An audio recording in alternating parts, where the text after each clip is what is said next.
Peddashankarampet major గ్రామ పంచాయతీలో శనివారం నిర్వహించిన గ్రామ సభలో చోటు చేసుకున్న ఘటన వివాదానికి దారితీసింది.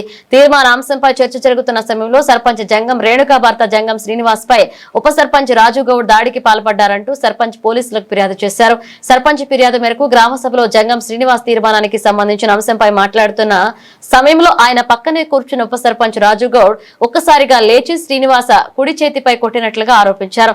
అనంతరం చేయి పట్టుకుని బయటకు ఈడ్చే ప్రయత్నం చేయడంతో పాటుగా దుర్భాషలాడినట్లుగా ఫిర్యాదులో పేర్కొన్నారు. గ్రామ సభలో ఉద్రిక్త ఘటనతో గ్రామ సభ ప్రాంగణంలో కొద్దిసేపు ఉద్రిక్త పరిస్థితి నెలకొన్నట్లుగా తేలింది. అక్కడే ఉన్న గ్రామస్తులు జోక్యం చేసుకుని ఇరు వర్గాలను సముదాయించడంతో పరిస్థితి అదుపులోకి వచ్చినట్లుగా సర్పంచ్ తెలిపారు.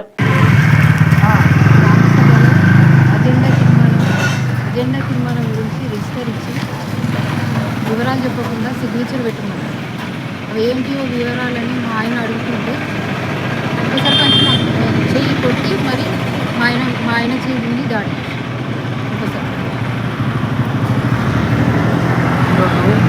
శంకరపేట గ్రామ పంచాయతీలో ప్రతి 2 నెలలకు ఒకసారి జరిగే గ్రామ సభ జరుగుతుంది. గ్రామ సభ జరుగుతుంటే గ్రామ సభ ఏర్పాటుకు డేట్ కోసం మాకు డేట్ పెట్టమని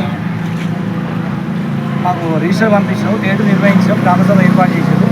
తీర్మానాంశాల గురించి మరి ఏం చర్చించలేదు. తీర్మాన రిజిస్టర్ మీద డైరెక్ట్ సంతకం ఎట్లా తీసుకుంటావు, అంశాలు చర్చించకుండా ఎట్లా సంతకం తీసుకుంటావు.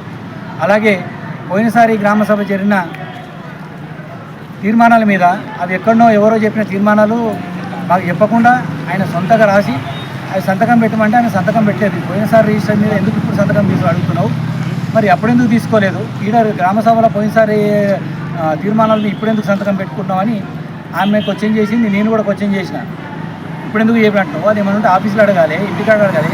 తీర్మానం మీరు రిజిస్టర్ ఇక్కడ తీసుకోండి, ఈ గ్రామ సభ తీర్మానాల సంతకం ఇప్పుడు తీసుకోవాలి.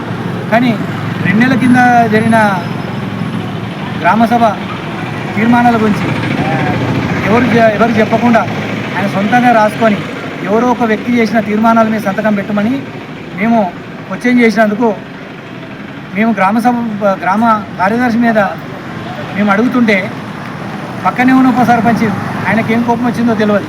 ఆయన లేచి వచ్చి మా భార్య మీద కొట్టి నా మీద గ్రామ ప్రజలందరి ముందు నాకు వచ్చి నా చేయబట్టుకుంటే నన్ను ఈడ్చుకుంటూ పోయే ప్రయత్నం చేసిండు. ఆల్రెడీ 2 సార్లు ఈడ్చుకుంటూ పోయిండు. కాబట్టి పోలీసులు ఇకనైనా ఆయన మీద కఠిన చర్య తీసుకొని, ఇది ఒక్కసారి కాదు, గతంలో ఫిబ్రవరిలో ఇట్లా జరిగింది. ఫిబ్రవరి ఆ మీద పోతే మేము ఆల్రెడీ ధర్నా చేసినాం. ధర్నా చేస్తే మళ్ళీ నెల మీటింగ్లో నువ్వు ఎట్లా ధర్నా చేస్తావు, నువ్వు ఎట్లా బయట కూర్చుంటావు, నేను ఆమెతో కూర్చుంటే ఎవరితోనే రౌతో నిల్వ కూర్చుంటావు అని ఆమెని విపరీతంగా మళ్ళీ మార్చిలో కూడా ఆయన ఆమెని విపరీతంగా వేదన గుర్తు చేస్తున్నాడు. ఇలా పలుమార్లు ఇదేపడే కాకుండా పలుమార్లు ఆమె మీద ప్రతిసారి ఆమె ఏడున్న ఆమె మీద ఆ లేడీస్ అని చూడకుండా అసభ్యకరంగా ప్రవర్తిస్తున్న ఉప సర్పంచ్పై అధికారులు మరియు పోలీసులు చట్టరీత్యా చర్య తీసుకొని ఆయన మీద ఖచ్చితంగా యాక్షన్ తీసుకోవాలని మేము కోరుకుంటున్నాం.